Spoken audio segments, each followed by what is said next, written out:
तानि सर्वाणि संयम्य युक्त असीत मत्परः वशे हि यस्य इंद्रियाणि तस्य प्रज्ञा प्रतिष्ठिता। जो इंद्रियों को पूर्णतया वश में रखते हुए इंद्रिय संयमन करता है और अपनी चेतना को मुझ में स्थिर कर देता है, वह मनुष्य स्थिर बुद्धि कहलाता है। तात्पर्य: इस श्लोक में बताया गया है कि योग सिद्धि की चरम अनुभूति कृष्ण भावनामृति है। जब तक कोई कृष्ण भावना भावित नहीं होता तब तक इंद्रियों को वश में करना संभव नहीं है। जैसा कि पहले कहा जा चुका है, दुर्वासा मुनि का झगड़ा महाराज अम्बरीश से हुआ क्योंकि वे गर्ववश महाराज अम्बरीश पर क्रुद्ध हो गए, जिससे अपनी इंद्रियों को रोक नहीं पाए। दूसरी ओर यद्यपि राजा मुनि के समान योगी ना था, किंतु वह कृष्ण का भक्त था और उसने मुनि के सारे अन्याय सह लिए, जिससे वो विजयी हुआ। राजा अपनी इंद्रियों को वश में कर सका क्योंकि उसमें निम्नलिखित गुण थे, जिनका उल्लेख श्रीमद् भागवत में 9.4.18 से 20 में हुआ है। सवै मनः कृष्ण पदारविंदयोर वचांसी वै वैकुंठ गुणानुवर्णने करो हरे मंदिर मार्जनादिषु श्रुतिम चकाराच्युत सत्कथोदये मुकुंद लिंगालय दर्शने दृशौ तद्भृत्य गात्र स्पर्शे अंग संगमम घ्राणम च तत्पाद सरोज सौरभे श्रीमत्तुलस्या रसनाम तदर्पिते पादौ हरे क्षेत्र पदानुसर्पणे शिरो ऋषिकेश पदाभिवंदने कामम च दास्ये न तु काम काम्यया यथोत्तम श्लोक जनाश्रयारति। राजा अम्बरीश ने अपना मन भगवान कृष्ण के चरणारविंदों पर स्थिर कर दिया, अपनी वाणी भगवान के धाम की चर्चा करने में लगा दी, अपने कानों को भगवान की लीलाओं के सुनने में, अपने हाथों को भगवान का मंदिर साफ करने में, अपनी आंखों को भगवान का स्वरूप देखने में, अपने शरीर को भक्त के शरीर का स्पर्श करने में, अपनी नाक को भगवान के चरणारविंदों पर भेंट किए गए फूलों की गंध सूंघने में, अपनी जीभ को उन्हें अर्पित तुलसी दलों का आस्वाद करने में, अपने पांवों को जहां जहां भगवान के मंदिर हैं उन स्थानों की यात्रा करने में, अपने सिर को भगवान को नमस्कार करने में तथा अपनी इच्छाओं को भगवान की इच्छाओं को पूरा करने में लगा दिया, और इन गुणों के कारण वे भगवान के मत पर भक्त बनने की योग्य हो गए। इस प्रसंग में मत पर शब्द अत्यंत सार्थक है। कोई मत पर किस तरह हो सकता है, इसका वर्णन महाराज अम्बरीश के जीवन में बताया गया है। मत पर परंपरा के महान विद्वान तथा आचार्य शीला बलदेव विद्याभूषण का कहना है, मत भक्ति प्रभावेन सर्वेंद्रिय विजय पूर्विका स्वात्म दृष्टि ही सुलभे इति भावः। इंद्रियों को केवल कृष्ण की भक्ति के बल से वश में किया जा सकता है। कभी कभी अग्नि का भी उदाहरण दिया जाता है। जिस प्रकार जलती हुई अग्नि कमरे के भीतर की सारी वस्तुएं जला देती है, उसी प्रकार योगी के हृदय में स्थित भगवान विष्णु सारे मलों को जला देते हैं। योग सूत्र भी विष्णु का ध्यान आवश्यक बताता है, शून्य का नहीं। तथा कथित योगी जो विष्णु पद को छोड़कर अन्य किसी वस्तु का ध्यान धरते हैं, वे केवल मृग मरीचिकाओं की खोज में वृथा ही अपना समय गंवाते हैं। हमें कृष्ण भावना भावित होना चाहिए, भगवान के प्रति अनुरक्त होना चाहिए। असली योग का यही उद्देश्य है। ध्यायतो विषयान् पुंसः संगस्तेषुपजायते संगात् संजायते कामः कामात् क्रोधोभिजायते। इंद्रिय विषयों का चिंतन करते हुए मनुष्य की उनमें आसक्ति उत्पन्न हो जाती है और ऐसी आसक्ति से काम उत्पन्न होता है और फिर काम से क्रोध प्रकट होता है। तात्पर्य: जो मनुष्य कृष्ण भावना भावित नहीं है, उसमें इंद्रिय विषयों के चिंतन से भौतिक इच्छाएं उत्पन्न होती हैं। इंद्रियों को किसी न किसी कार्य में लगे रहना चाहिए, और यदि वे भगवान की दिव्य प्रेमा भक्ति में नहीं लगी रहेंगी तो वे निश्चय ही भौतिकतावाद में लगना चाहेंगी। इस भौतिक जगत में हरेक प्राणी इंद्रिय विषयों के अधीन है। यहाँ तक कि ब्रह्मा तथा शिवजी भी, तो स्वर्ग के अन्य देवताओं के विषय में क्या कहा जा सकता है। इस संसार के जंजाल से निकलने का एकमात्र उपाय है कृष्ण भावना भावित होना। शिव ध्यानमग्न थे, किंतु जब पार्वती ने विषय भोग के लिए उन्हें उत्तेजित किया तो वे सहमत हो गए, जिसके फलस्वरूप कार्तिकेय का जन्म हुआ। इसी प्रकार तरुण भगवत भक्त हरिदास ठाकुर को माया देवी के अवतार ने मोहित करने का प्रयास किया, किंतु विशुद्ध कृष्ण भक्ति के कारण वे इस कसौटी में खरे उतरे। जैसा कि यामुनाचार्य के उपर्युक्त श्लोक में बताया जा चुका है, भगवान का एकनिष्ठ भक्त भगवान की संगति के आध्यात्मिक सुख का आस्वादन करने के कारण समस्त भौतिक इंद्रिय सुख को त्याग देता है। अतः जो कृष्ण भावना भावित नहीं है वह कृत्रिम दमन के द्वारा अपनी इंद्रियों को वश में करने में कितना ही शक्तिशाली क्यों न हो, अंत में अवश्य असफल होगा, क्योंकि विषय सुख का रंच मात्र विचार भी उसे इंद्रिय तृप्ति के लिए उत्तेजित कर देगा। क्रोधात् भवति सम्मोहः, सम्मोहात् स्मृति विभ्रमः, स्मृति भ्रंशात् बुद्धिनाशो, बुद्धिनाशात् प्रणश्यति। क्रोध से पूर्ण मोह उत्पन्न होता है और मोह से स्मरण शक्ति का विभ्रम हो जाता है। जब स्मरण शक्ति भ्रमित हो जाती है तो बुद्धि नष्ट हो जाती है और बुद्धि नष्ट होने पर मनुष्य भवकूप में पुनः गिर जाता है। तात्पर्य: श्रील रूप गोस्वामी ने हमें ये आदेश दिया है, प्रापंचिकतया बुद्ध्या हरि संबंधी वस्तुनः मुमुक्षुभिः परित्यागो वैराग्यम फल्गु कथ्यते। कृष्ण भावनामृत के विकास से मनुष्य जान सकता है कि प्रत्येक वस्तु का उपयोग भगवान की सेवा के लिए किया जा सकता है। जो कृष्ण भावनामृत के ज्ञान से रहित हैं, वे कृत्रिम ढंग से भौतिक विषयों से बचने का प्रयास करते हैं। फलतः वे भव बंधन से मोक्ष की कामना करते हुए भी वैराग्य की चरम अवस्था को प्राप्त नहीं कर पाते। उनका तथाकथित वैराग्य फल्गु अर्थात गौण कहलाता है। इसके विपरीत कृष्ण भावना भावित व्यक्ति जानता है कि प्रत्येक वस्तु का उपयोग भगवान की सेवा में किस प्रकार किया जाए। फलतः वो भौतिक चेतना का शिकार नहीं होता। उदाहरणार्थ, निर्विशेषवादी के अनुसार भगवान निराकार होने के कारण भोजन नहीं कर सकते, अतः वो अच्छे खाद्यों से बचता रहता है। किंतु भक्त जानता है कि कृष्ण परम भोक्ता हैं और भक्ति पूर्वक उन पर जो भी भेंट चढ़ाई जाती है उसे वे खाते हैं। अतः भगवान को अच्छा भोजन चढ़ाने के बाद भक्त प्रसाद ग्रहण करता है। इस प्रकार हर वस्तु प्राणवान हो जाती है और अधा पतन का कोई संकट नहीं रहता। भक्त कृष्ण भावनामृत में प्रसाद ग्रहण करता है, जबकि अभक्त इसे पदार्थ के रूप में तिरस्कार कर देता है। अतः निर्विशेषवादी अपने कृत्रिम त्याग के कारण जीवन को भोग नहीं कर पाता, और यही कारण है कि मन के थोड़े से विचलन से वो भवकूप में पुनः आ गिरता है। कहा जाता है कि मुक्ति के स्तर तक पहुंच जाने पर भी ऐसा जीव नीचे गिर जाता है, क्योंकि उसे भक्ति का कोई आश्रय नहीं मिलता। राग द्वेष विमुक्तैस्तु विषयानिन्द्रियैश्चरन् आत्मवश्यैर्विधेयात्मा प्रसादमधिगच्छति। किंतु समस्त राग तथा द्वेष से मुक्त एवं अपनी इंद्रियों को संयम द्वारा वश में करने में समर्थ व्यक्ति भगवान की पूर्ण कृपा प्राप्त कर सकता है। तात्पर्य: यह पहले ही बताया जा चुका है कि कृत्रिम विधि से इंद्रियों पर बाह्य रूप से नियंत्रण किया जा सकता है, किंतु जब तक इंद्रियां भगवान की दिव्य सेवा में नहीं लगाई जाती, तब तक नीचे गिरने की संभावना बनी रहती है। यद्यपि पूर्णतया कृष्ण भावना भावित व्यक्ति ऊपर से विषयी स्तर पर क्यों न दिखे, किंतु कृष्ण भावना भावित होने से वह विषयी कर्मों में आसक्त नहीं होता। उसका एकमात्र उद्देश्य तो कृष्ण को प्रसन्न करना रहता है, अन्य कुछ नहीं।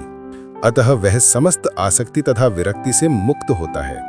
कृष्ण की इच्छा होने पर भक्त सामान्यतया अवांछित कार्य भी कर सकता है, किंतु यदि कृष्ण की इच्छा नहीं है तो वह उस कार्य को भी नहीं करेगा जिसे वह सामान्य रूप से अपने लिए करता हो।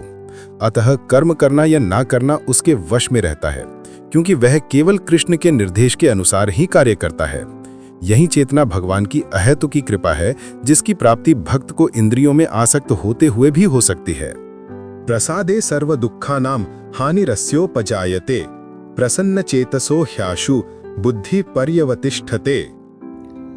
इस प्रकार से कृष्ण भावना अमृत में तुष्ट व्यक्ति के लिए संसार के तीनों ताप नष्ट हो जाते हैं, और ऐसी तुष्ट चेतना होने पर भी उसकी बुद्धि शीघ्र ही स्थिर हो जाती है। नास्ति बुद्धिरयुक्तस्य न चायुक्तस्य भावना न चाभावयतः शांतिर अशांतस्य कुतः सुखम। जो कृष्ण भावना अमृत में परमेश्वर से संबंधित नहीं है, उसकी ना तो बुद्धि दिव्य होती है और ना ही मन स्थिर होता है। जिसके बिना शांति की कोई संभावना नहीं है, शांति के बिना सुख हो भी कैसे सकता है। तात्पर्य: कृष्ण भावना भावित हुए बिना शांति की कोई संभावना नहीं हो सकती। अतः 5वें अध्याय में इसकी पुष्टि की गई है कि जब मनुष्य ये समझ लेता है कि कृष्ण ही यज्ञ तथा तपस्या के उत्तम फलों के एकमात्र भोक्ता हैं और समस्त ब्रह्मांड के स्वामी हैं तथा वे समस्त जीवों के असली मित्र हैं, तभी उसे वास्तविक शांति मिल सकती है। अतः यदि कोई कृष्ण भावना भावित नहीं है तो उसके मन का कोई अंतिम लक्ष्य नहीं हो सकता। मन की चंचलता का एकमात्र कारण अंतिम लक्ष्य का अभाव है। जब मनुष्य को यह पता चल जाता है कि कृष्ण ही भोक्ता, स्वामी तथा सबके मित्र हैं, तो स्थिर चित्त होकर शांति का अनुभव किया जा सकता है। अतएव जो कृष्ण से संबंध न रखकर कार्य में लगा रहता है, वह निश्चय ही सदा दुखी और अशांत रहेगा, भले ही वो जीवन में शांति तथा आध्यात्मिक उन्नति का कितना ही दिखावा क्यों न करे। कृष्ण भावनामृत स्वयं प्रकट होने वाली शांतिमयी अवस्था है, जिसकी प्राप्ति कृष्ण के संबंध से ही हो सकती है। इंद्रियाणाम हि चरताम यद मनो अनुविधीयते तदस्य हरति प्रज्ञाम वायुर्नावमिवाम भसी। जिस प्रकार पानी में तैरती नाव को प्रचंड वायु दूर बहा ले जाती है, उसी प्रकार विचरणशील इंद्रियों में से कोई एक जिस पर मन निरंतर लगा रहता है, मनुष्य की बुद्धि को हर लेती है। तात्पर्य: यदि समस्त इंद्रियां भगवान की सेवा में ना लगी रहें और यदि इनमें से एक भी अपनी तृप्ति में लगी रहती है, तो वो भक्त को दिव्य प्रगति पथ से विपथ कर सकती है। जैसा कि महाराज अम्बरीश के जीवन में बताया गया है, समस्त इंद्रियों को कृष्ण भावनामृत में लगा रहना चाहिए, क्योंकि मन को वश में करने की यही सही एवं सरल विधि है। तस्माद्यस्य महाबाहो निगृहीतानि सर्वशः इंद्रियाणि इंद्रियार्थेभ्यस्तस्य प्रज्ञा प्रतिष्ठिता। अतः हे महाबाहु, जिस पुरुष की इंद्रियां अपने अपने विषयों से सब प्रकार से विरत होकर उसके वश में हैं, उसी की बुद्धि निस्संदेह स्थिर है। तात्पर्य: कृष्ण भावनामृत के द्वारा यह सारी इंद्रियों को भगवान की दिव्य प्रेमा भक्ति में लगाकर इंद्रिय तृप्ति की बलवती शक्तियों को दमित किया जा सकता है। जिस प्रकार शत्रुओं का दमन श्रेष्ठ सेना द्वारा किया जाता है, उसी प्रकार इंद्रियों का दमन किसी मानवीय प्रयास के द्वारा नहीं, अपितु उन्हें भगवान की सेवा में लगाए रखकर किया जा सकता है। जो व्यक्ति यह हृदयंगम कर लेता है कि कृष्ण भावनामृत के द्वारा बुद्धि स्थिर होती है और इस कला का अभ्यास प्रामाणिक गुरु के पथ प्रदर्शन में करता है, वह साधक अथवा मोक्ष का अधिकारी कहलाता है। या निशा सर्वभूतानां तस्यां जागृति संयमी यस्यां जागृति भूतानि स निशा पश्यतो मुनेः। जो सब जीवों के लिए रात्रि है, वह आत्मसंयमी के जागने का समय है, और जो समस्त जीवों के जागने का समय है, वह आत्मनिरीक्षक मुनि के लिए रात्रि है। तात्पर्य: बुद्धिमान मनुष्यों की दो श्रेणियां हैं। एक श्रेणी के मनुष्य इंद्रिय तृप्ति के लिए भौतिक कार्य करने में निपुण होते हैं और दूसरी श्रेणी के मनुष्य आत्मनिरीक्षक हैं, जो आत्म साक्षात्कार के अनुशीलन के लिए जागते हैं। विचारवान पुरुषों या आत्मनिरीक्षक मुनि के कार्य भौतिकता में लीन पुरुषों के लिए रात्रि के समान है। भौतिकतावादी व्यक्ति ऐसी रात्रि में अनभिज्ञता के कारण आत्म साक्षात्कार के प्रति सोए रहते हैं। आत्मनिरीक्षक मुनि भौतिकतावादी पुरुषों की रात्रि में जागे रहते हैं। मुनि को आध्यात्मिक अनुशीलन की क्रमिक उन्नति में दिव्य आनंद का अनुभव होता है, किंतु भौतिकतावादी कार्यों में लगा व्यक्ति आत्म साक्षात्कार के प्रति सोया रहकर अनेक प्रकार के इंद्रिय सुखों का स्वप्न देखता है और उसी सुप्तावस्था में कभी सुख तो कभी दुख का अनुभव करता है। आत्मनिरीक्षक मनुष्य भौतिक सुख तथा दुख के प्रति अन्यमनस्क रहता है। वह भौतिक घातों से अविचलित रहकर आत्म साक्षात्कार के कार्यों में लगा रहता है। आपूर्यमाणम अचल प्रतिष्ठम समुद्रमापः प्रविशन्ति यद्वत् तद्वत् कामाहायम प्रविशन्ति सर्वे स शान्तिमाप्नोति न काम कामी। जो पुरुष समुद्र में निरंतर प्रवेश करती रहने वाली नदियों के समान इच्छाओं के निरंतर प्रवाह से विचलित नहीं होता और जो सदैव स्थिर रहता है, वही शांति प्राप्त कर सकता है। वह नहीं जो ऐसी इच्छाओं को तुष्ट करने की चेष्टा करता हो। तात्पर्य: यद्यपि विशाल सागर में सदैव जल रहता है, किंतु वर्षा ऋतु में विशेषतया ये अधिकाधिक जल से भरता जाता है, तो भी सागर उतने पर ही स्थिर रहता है। न तो वह विक्षुब्ध होता है और न तट की सीमा का उल्लंघन करता है। यही स्थिति कृष्ण भावना भावित व्यक्ति की है। जब तक मनुष्य शरीर है, तब तक इंद्रिय तृप्ति के लिए शरीर की मांगें बनी रहेंगी, किंतु भक्त अपनी पूर्णता के कारण ऐसी इच्छाओं से विचलित नहीं होता। कृष्ण भावना भावित व्यक्ति को किसी वस्तु की आवश्यकता नहीं होती, क्योंकि भगवान उसकी सारी आवश्यकताएं पूरी करते रहते हैं। अतः वह सागर के तुल्य होता है।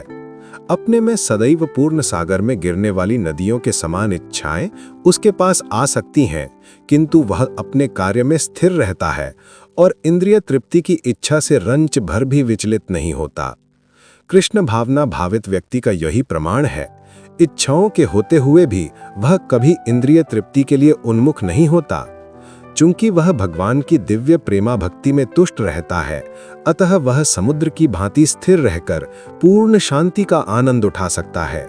किंतु दूसरे लोग जो मुक्ति की सीमा तक इच्छाओं की पूर्ति करना चाहते हैं, फिर भौतिक सफलताओं का क्या कहना, उन्हें कभी शांति नहीं मिल पाती। कर्मी, मुमुक्षु तथा वे योगी सिद्धि के कामी हैं, ये सभी अपूर्ण इच्छाओं के कारण दुखी रहते हैं। किंतु कृष्ण भावना भावित पुरुष भगवत सेवा में सुखी रहता है और उसकी कोई इच्छा नहीं होती। वस्तुतः वह तो तथाकथित भव बंधन से मोक्ष की भी कामना नहीं करता। कृष्ण के भक्तों की कोई भौतिक इच्छा नहीं रहती, इसलिए वे पूर्ण शांत रहते हैं। विहाय कामान्यः सर्वान् पुमांश्चरति निस्पृह निर्ममो निरहंकारः स शांतिमधिगच्छति। जिस व्यक्ति ने इंद्रिय तृप्ति की समस्त इच्छाओं का परित्याग कर दिया है, जो इच्छाओं से रहित रहता है और जिसने सारी ममता त्याग दी है तथा अहंकार से रहित है, वही वास्तविक शांति को प्राप्त कर सकता है। तात्पर्य: निष्प्रह होने का अर्थ है इंद्रिय तृप्ति के लिए कुछ भी इच्छा न करना। दूसरे शब्दों में, कृष्ण भावना भावित होने की इच्छा वास्तव में इच्छा शून्यता या निष्प्रहता है। इस शरीर को मिथ्या ही आत्मा माने बिना तथा संसार की किसी वस्तु में कल्पित स्वामित्व रखे बिना श्री कृष्ण के नित्य दास के रूप में अपनी यथार्थ स्थिति को जान लेना कृष्ण भावनामृत की सिद्ध अवस्था है। जो इस सिद्ध अवस्था में स्थित है, वो जानता है कि श्री कृष्ण ही प्रत्येक वस्तु के स्वामी हैं, अतः प्रत्येक वस्तु का उपयोग उनकी तुष्टि के लिए किया जाना चाहिए।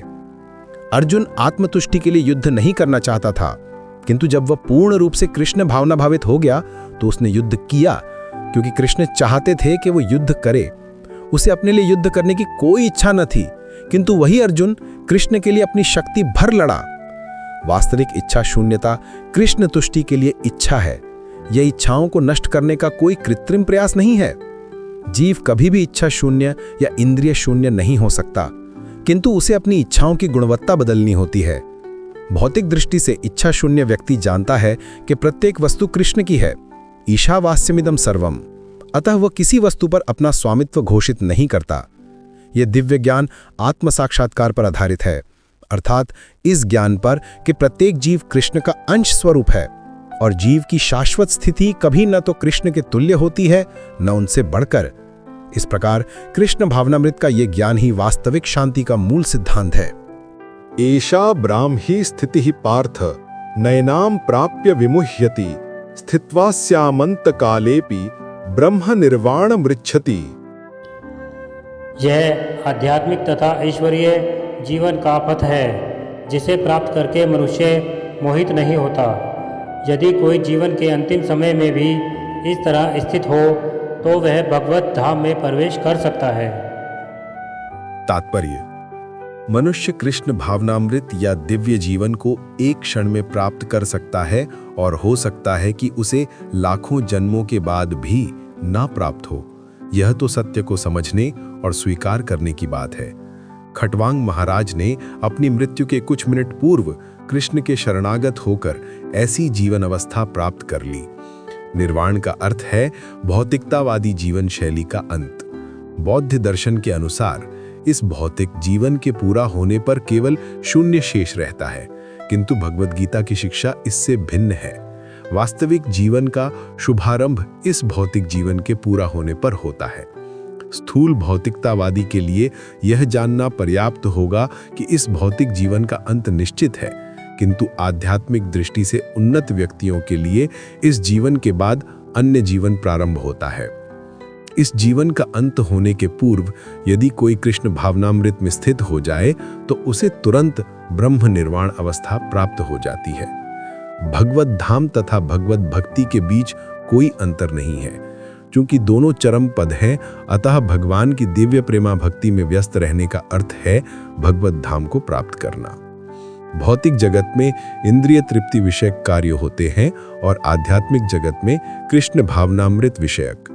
इसी जीवन में ही कृष्ण भावनामृत की प्राप्ति तत्काल ब्रह्म प्राप्ति जैसी है, और जो कृष्ण भावनामृत में स्थित होता है वह निश्चित रूप से पहले ही भगवत धाम में प्रवेश कर चुका होता है।